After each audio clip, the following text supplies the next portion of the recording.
Bismillahirrahmanirrahim. Assalamualaikum warahmatullahi wabarakatuh. Perkenalkan, nama saya Dr. Amir Milan Nurul Esa MH, NIDN 09050469601. Dosen tetap pada Prodi Disiplin Ilmu Hukum, Fakultas Hukum, Universitas Indonesia Timur Makassar. TMT terhitung 2017. Baiklah, kami akan memaparkan deskripsi metode pembelajaran mata kuliah yang kami ampu, yaitu terdiri dari manfaat pembelajaran, yaitu untuk menambah ilmu pengetahuan bagi mahasiswa agar kelak dapat berdaya saing dan kompetitif di tengah-tengah masyarakat dan memberikan manfaat yang lebih besar dan luas bagi bangsa dan negara. Kemudian substansi pembahasan terdiri dari, yaitu agar mahasiswa mampu memahami dan menjelaskan objek kajian psikologi hukum, agar mahasiswa mampu memahami tentang diskresi yang diberikan kepada kepolisian dan mengapa diskresi itu diberikan kepada mahasiswa atau kepada kepolisian. Yang ketiga itu agar mahasiswa mampu memahami dan menjelaskan tentang pidana mati. Kemudian agar mahasiswa mampu memahami dan menjelaskan pengasuhan anak di bawah umur terhadap orang tuanya yang bercerai. Kemudian adalah diharapkan mahasiswa mampu memahami dan menjelaskan jenis-jenis pendekatan psikologi hukum yang terdiri dari psikologi in-law, psikologi di dalam hukum, psikologi in-law, psikologi dalam hukum, dan psikologi tentang hukum. Ya. Kemudian selanjutnya diharapkan mahasiswa mampu memahami tentang penghukuman anak di bawah umur. Kemudian diharapkan selanjutnya mahasiswa mampu memahami subjek bahasan psikologi hukum yang terdiri dari responsibility kriminal, pertanggungjawaban pidana, dan death penalty atau pidana mati, dan perceraian dan pemeliharaan anak-anak di bawah umur. Selanjutnya kami akan melangkah pada metode selanjutnya adalah strategi pembelajaran. Nah, strategi pembelajaran itu kami menggunakan 3 metode. Pertama, metode ceramah. Kemudian metode diskusi, metode sumber saran, kemudian metode student center learning. Pada metode diskusi, kami memberikan arahan pemaparan di depan mahasiswa agar mahasiswa mampu memahami dan mengerti apa yang menjadi substansi pembelajaran. Kemudian pada materi diskusi, setelah kami menyajikan materi pada 1 atau 2 item pembahasan, maka selanjutnya kami memberikan kesempatan kepada mahasiswa dan membuka sistem tanya jawab, membuka metode diskusi. Setelah itu, kami pula memberikan pembelajaran dengan metode sumber saran. Metode sumber saran ini adalah untuk meningkatkan keterampilan yang dimiliki mahasiswa. Dengan sumber saran itu, maka kami sebagai pengampu mata kuliah memberikan dan membuka ruang yang sebesar kepada mahasiswa yang ingin memberikan masukan, yang ingin memberikan pendapatnya, yang ingin memberikan kritikan. Nah, target yang ingin kami capai adalah bahwa sebagai dosen pengampu, dengan metode sumber saran ini diharapkan mahasiswa dapat memberikan kritikan, ya, dapat memberikan sumbangsi pemikiran keilmuan yang pada gilirannya dengan adanya proses seri seperti itu, maka proses pembelajaran dapat berjalan dengan aktif. Ya. Kemudian selanjutnya adalah metode student center learning. Pada metode student center learning ini, itu tidak dapat dipisahkan pada metode sumber saran. Yaitu di mana pada metode student center learning ini, yaitu adalah meningkatkan secara khusus keterampilan mahasiswa. Dengan keterampilan khusus yang diberikan kepada mahasiswa, maka kelak mahasiswa itu ketika diuji di tengah masyarakat, maka mereka mampu mempertanggungjawabkan keilmuannya yang didapatkan. Ini adalah salah satu tujuan yang kami harapkan dari metode student center learning. Kemudian selanjutnya adalah tujuan instruksional. Tujuan instruksional ini, mata kuliah ini dirancang dengan pertemuan 16 kali pertemuan. Kemudian dengan tujuan instruksional ini diharapkan agar bahwa mahasiswa mampu memahami dan menjelaskan apa sih hakikat tentang objek kajian psikologi hukum. Nah, di mana objek kajian psikologi hukum ini terdiri dari beberapa subbahasan yang meliputi pembahasan tentang diskresi yang diberikan kepada kepolisian, kemudian meliputi pula tentang penyelidikan dan penyidikan di hadapan kepolisian, dan pengambilan keputusan dewan juri atau hakim. Selanjutnya adalah terkait pula dengan perilaku manusia. Diharapkan mahasiswa mampu memahami dan menjelaskan bahwa perilaku manusia adalah juga merupakan bagian daripada objek kajian psikologi hukum.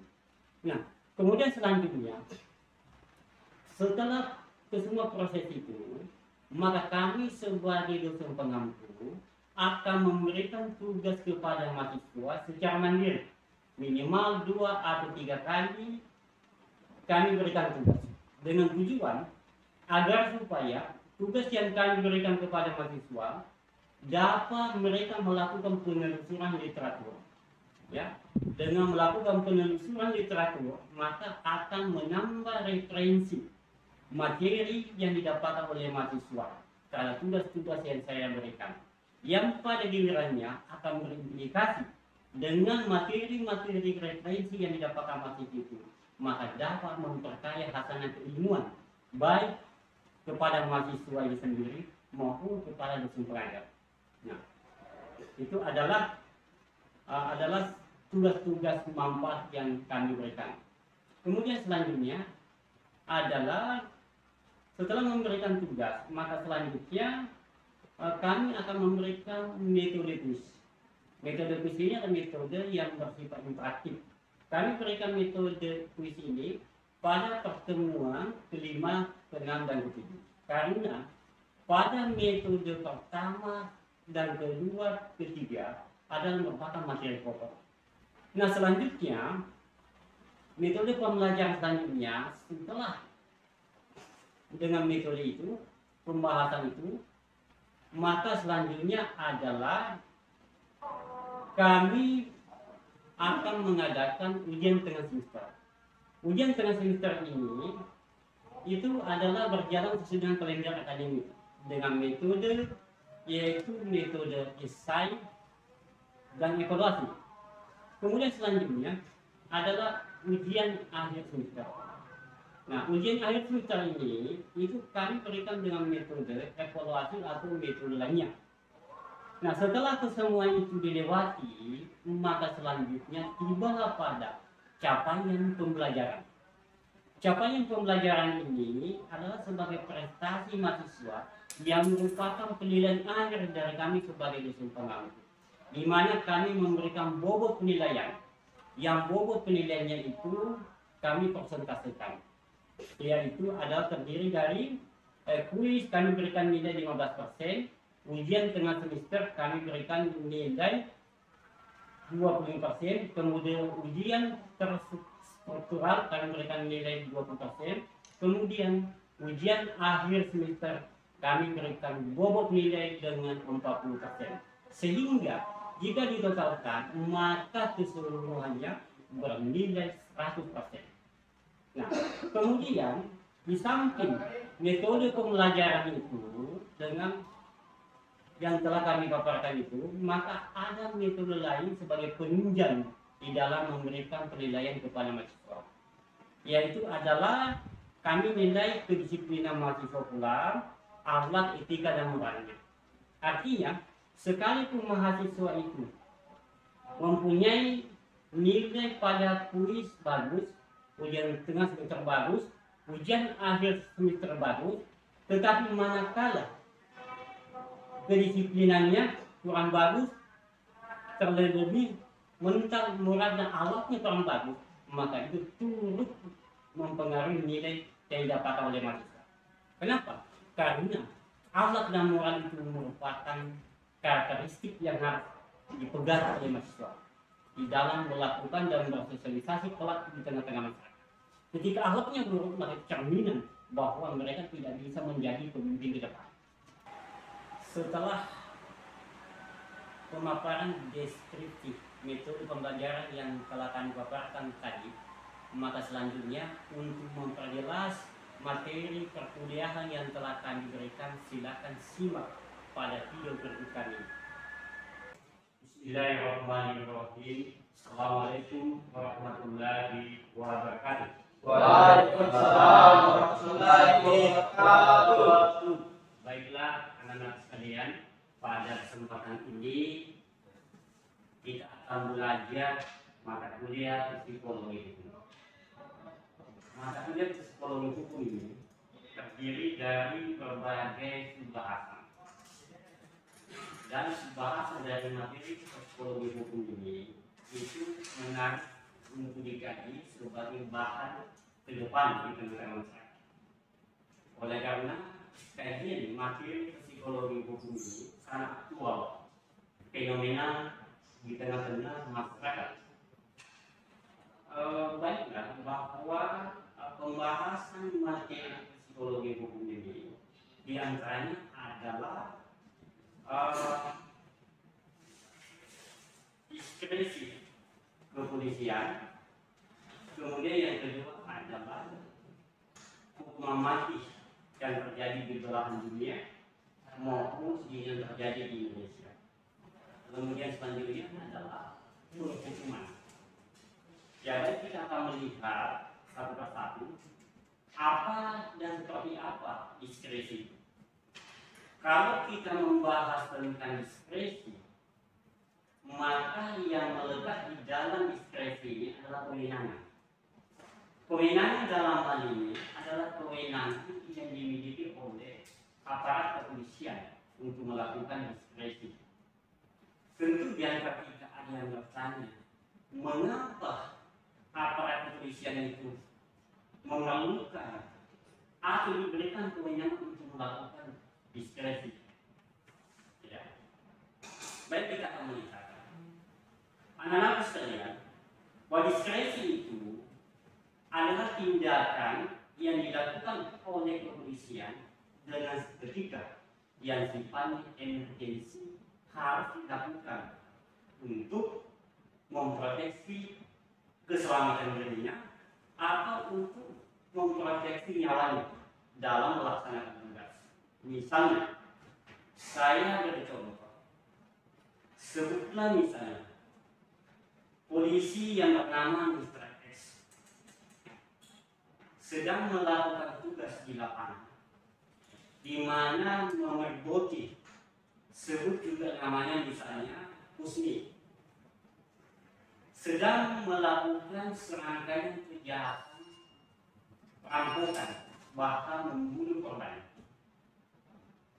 Dalam situasi seperti itu, di mana polisi yang bertugas dengan benar mengintervensi terancam keselamatan jiwanya, karena ketika itu si Husni sedang mengancam untuk membacok kepada polisi yang sedang bertugas yang mau menangkap dan mengamankannya.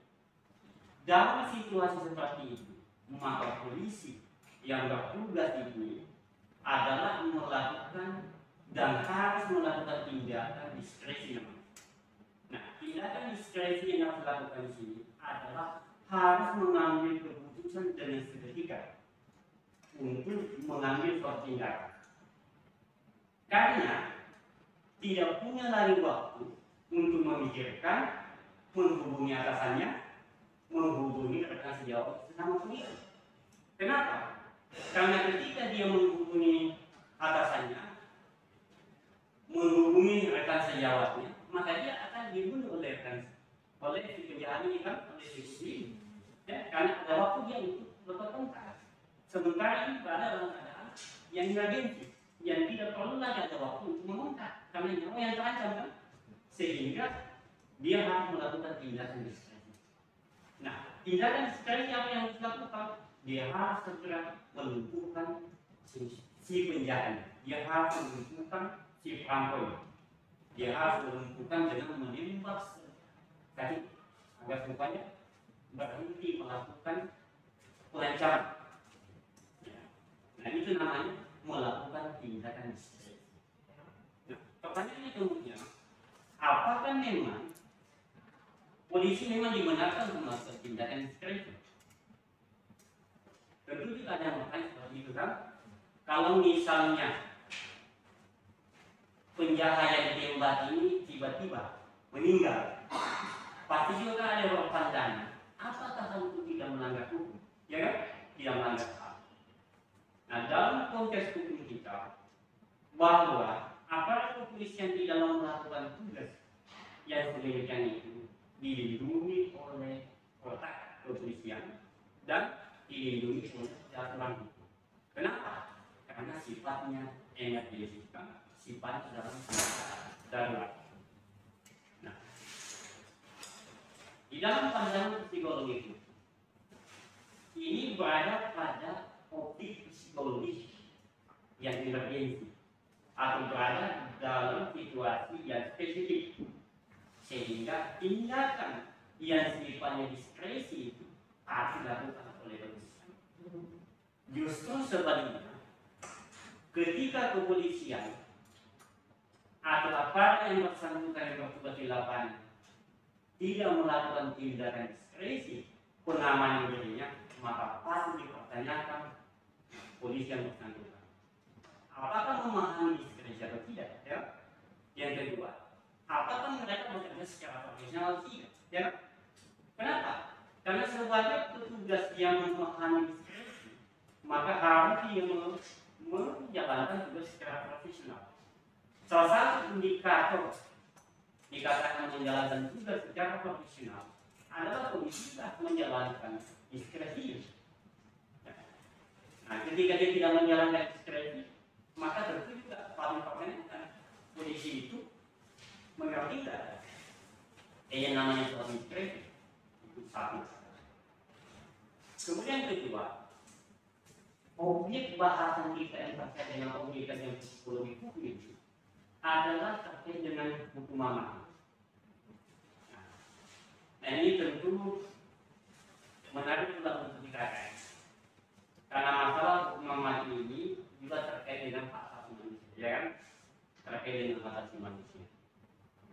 Dan hukuman mati ini terjadi di beberapa belahan dunia, bahkan terjadi pro dan kontra terkait dengan hukuman mati di beberapa belahan dunia. Di negara Eropa sana ada yang setuju hukuman mati dan ada yang tidak setuju hukuman mati. Termasuk Indonesia menerapkan hukuman mati. Nah, pertanyaan selanjutnya, memang perlukah namanya hukuman mati ditegakkan dalam konteks hukum?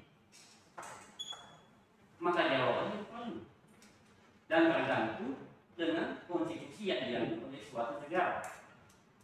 Misalnya, Indonesia sebagai negara hukum ada konstitusinya, hukumnya yang membenarkan bahwa hukuman mati itu memang harus ditegakkan, harus dilakukan. Contoh, saya beri contoh kepada sekalian. Kalau seorang pengedar narkoba yang sudah mengedarkan ribuan butir pil estetik, yang tentu dampaknya sangat membahayakan masa depan generasi bangsa. Kalau para pelaku bandar narkoba ini, pelaku pengedar estetik ini, tidak diberi hukuman yang tinggi berupa sanksi mati misalkan, maka ke depan bangsa ini akan hancur. Tidak mudah. Kenapa? Karena bandar ekstasi ini berpikir, saya pun mengedarkan ekstasi di Indonesia misalkan, saya dapat hukuman ringan-ringan aja, kan? Ngapain saya mau berhenti edarkan narkoba di Indonesia? Toh saya juga mendapatkan keuntungan yang besar. Ya? Tetapi sebaliknya, jika hukum ditegakkan, diberikan sanksi yang tegas kepada para pelaku bandar narkoba, langsung dihukum mati, maka yakin para pelaku-pelaku bandar narkoba atau calon bandar narkoba yang berpikir masuk ke Indonesia akan berpikir 1000 kali mau masuk ke Indonesia jadikan objek peredaran sabu-sabu atau objek peredaran narkoba. Kenapa? Karena berpikir ada sanksi hukum yang akan ditegakkan di Indonesia berbahaya. Kalau kita mengejarkan narkoba maka hukuman mati akan. Anak-anak sekalian, baik. Ada yang perlu disampaikan atau ada yang ditanyakan terkait dengan pembahasan tanda kutip. Kalau saya melanjutkan kepada pembahasan selanjutnya, ya kami berikan kesempatan untuk memberikan pertanyaan sebagai seri dan terakhir. Silakan. Pak, jika memang dalam pandangan hukum ya atau secara medis hukuman mati itu memang harus dilaksanakan, bagaimana pandangannya secara hukum dan bagaimana pandangannya di dalam norma hak asasi manusia itu sendiri? Ya, baik. Terima kasih. Namanya siapa? Jadi begini, demi keselamatan generasi bangsa kita ini, alasan penegakan hukum dengan pertimbangan HAM sepanjang penegakan hukum itu berjalan sesuai dengan koridor, maka itu paling tidak masalah. Kenapa? Karena negara kita ini negara hukum. Siapapun yang melanggar hukum, siapapun yang melakukan tindakan kejahatan di Indonesia, apalagi kejahatan yang bermangsa besar, jadi banyak peredaran narkoba yang skala besar yang menghancurkan generasi muda ke depan, maka itu tidak toleransi, tidak ada toleransi. Maka harus dihukum sesuai dengan aturan hukum yang berlaku di Indonesia. Bagaimana aturan hukum yang berlaku di Indonesia? Bahwa setiap pengedar narkoba yang membawa sekian kilogram sabu-sabu atau narkotika ke Indonesia, maka dia akan dikenakan sanksi hukuman mati.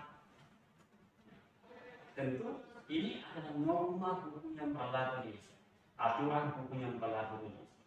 Aturan hukum yang inilah yang menjadi suatu pegangan para hakim di dalam menjatuhkan putusan para pelaku-pelaku narkoba yang merusak peran kehidupan berbangsa dan bernegara ini. Baik, Pak Murtina, sudah? Baik, masih ada yang lain? Ingin bertanya? Silakan.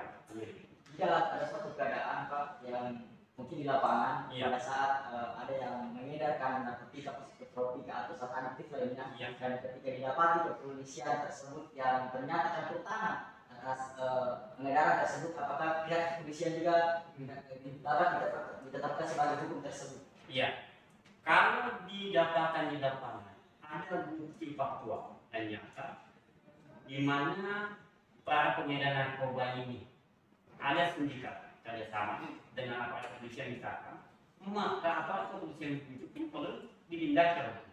Kalau misalkan proses yang hukum kita ini tidak ada kebawah di mata hukum di negara kita. Entah dia pejabat aparat itu ketika dia melakukan pelanggaran satu harus proses. Kalau aparat kepolisian yang membackup pelaku-pelaku kejahatan seperti narkoba misalkan dan kejahatan lainnya, memang itu harus diproses secara hukum. Sekalipun dia adalah aparat kepolisian, itu hukum negara kita tidak akan pandang bulu. Semua orang bersamaan kedudukan di depan equality before the law.